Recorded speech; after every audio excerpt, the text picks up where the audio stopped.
kabi, tumutulo pa rin, no? Tumatagas pa rin yung ilalim mo.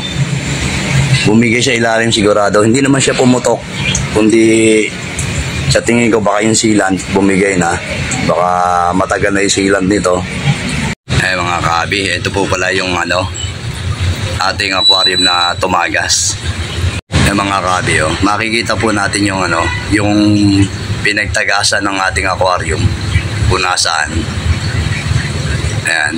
Pagka dinina mo na ganito mga kabi, parang makikita mo na may tubig yung loob, basa yung loob. Ayan. Ibig sabihin parang may hangin yung loob niya, gumagalaw yung nasa loob niya. Ayan. Ayan, simula dyan mga kabi, ginuwitan na rin natin yan mga kabi, yung kung hanggang saan yung ayan o. Kasi yan, hanggang dyan mahaba mga kabi yung ating kaya ang lakas ng tubig nito yung tumagas. Eh mga kabi, itong mga nakadikit, makikita mo yan ganyan. Malaki pagkakaiba nung nakadikit at saka sa hindi. Pag diniinan mo siya na ganyan, walang gumagalaw, walang parang tubig yung loob. Ayan o. Oh, yan.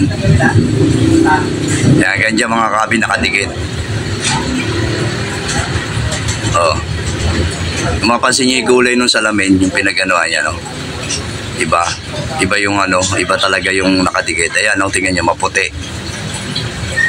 Oh, maputi yung hindi nakadikit, yung pinagbigayan ng aquarium, kaya tumagas. Kaya gagawin natin dito, bibilad natin ito mga kahabi para matuyo.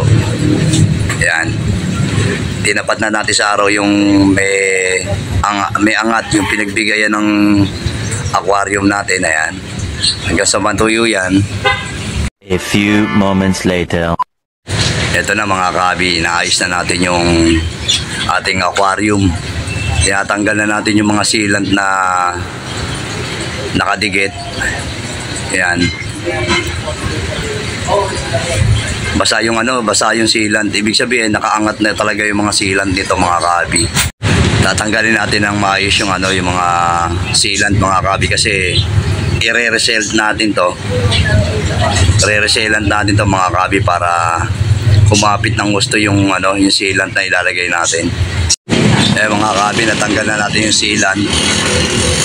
Lilinisin lang natin ng maayos para doon sa paglalagyan ulit natin ng sealant. Ayan.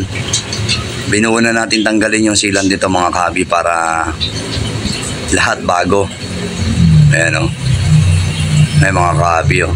Medyo basa talaga. Pinasok talaga yung pandikit natin yung sealant. Kaya madali na tanggal yung sealant mga kabi. Walang kahirap-hirap pakbakin. Ayan o. Angat na talaga sila, kaya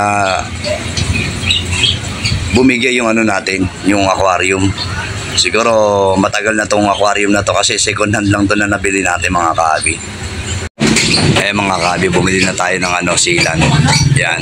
Yan yung gagamitin natin mga kabi sa pag-resell ng ating aquarium. Tara mga kabi, samahan nyo ako at ayusin natin to.